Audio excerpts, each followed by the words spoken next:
You're mad at me for leaving you with the cliffhanger from the last one? Sorry, but that was where this story started. I had to stop.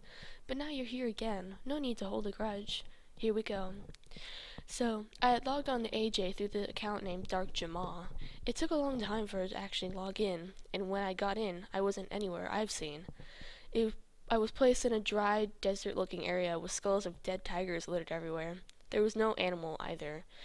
It looked like this was for my eyes only. I sighed. Let me guess. CCA's tiger. I talked to the screen. I knew they could hear me. Well, I was right, because the tiger stepped into the area.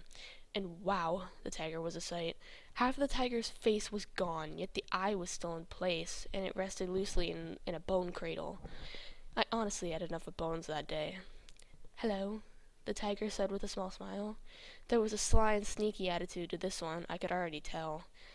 I sat back in my seat. Yeah, you must be here to lecture me about— Wait a minute. I paused, replaying the sound of the tiger's voice in my head, and my eyes bulged. That wasn't right. Could it be true? Wait, you're a girl? I shouted, shocked. What, is there a problem? She snapped at me angrily. I shrugged. Not really, I just assumed that only males were dumb enough to be like this. The tiger unsheathed her claws. I'm not dumb. I came here because of my face, she hissed. So, half a face. The half-faced tiger? I guessed her name. She sat down. Correct. Now, I think I'll begin. Then she began to pace. Oh, please, I'm not scared of you. I know what your motives are. You won't kill me. I challenged her, crossing my arms.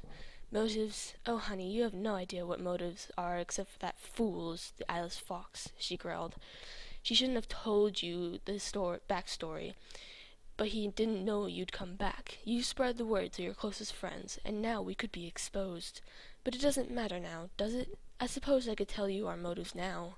She sighed, sitting down and flicking her tail. Well, I'll start off with the lonely rabbit and why it joined us. It was a new jammer for a long time. It liked the default look. But the other jammers of Jamaa thought it creepy and avoided it at all costs. All it wanted was a friend, someone to play with, but no one talked to it, no one even acknowledged it. The kind of treatment would drive anyone into madness. We found it huddled in the very corner of Jamaa, crying out for a friend, for someone. We became its friends, and we gave it new friends, the half-tiger explained. I only listened, not saying a word. This was about the most entertaining thing I had done in a while, and it felt great to finally have some more answers, some more information about the CCA. The stabbed wolf, he became the monster he is because of me. I was his friend before we both got into all this.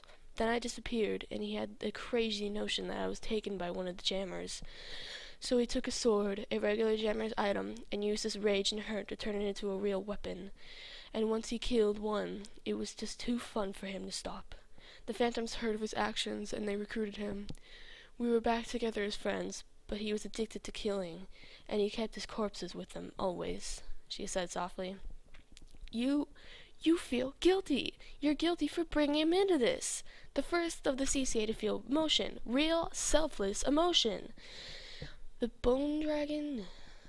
He's not very explainable. The poor little Arctic wolf who always dressed as a dragon of bone, laughed at constantly by his fellow animals. He was an outcast in a fool's perfect paradise. The Phantoms gave him everything he wanted. Then he grew tired of his bony self, and he wanted to have flesh again.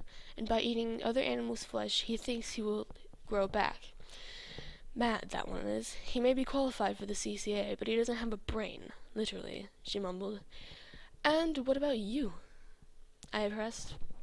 She sighed sadly. I was attacked by a creature born of the Phantoms. They stopped their abomination, but not before it ripped half of my face off. The Phantoms didn't want anyone seeing what they would do, so they offered me a spot in the CCA. I knew I was a freak now, and I would never belong with the other animals again, so I went with them. She finally finished her stories. I see. And what was the point of that whole story? That's not going to make me join, I mumbled. No.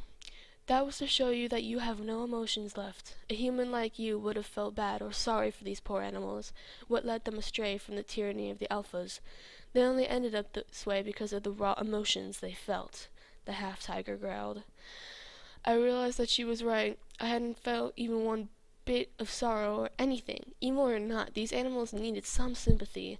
Yet, no matter how hard I tried, I couldn't supply them with any. You are progressing in your transformation very well, honey. And you think you're being clever, that you're fighting back, stopping our plans? You've got another thing coming. She spat at me.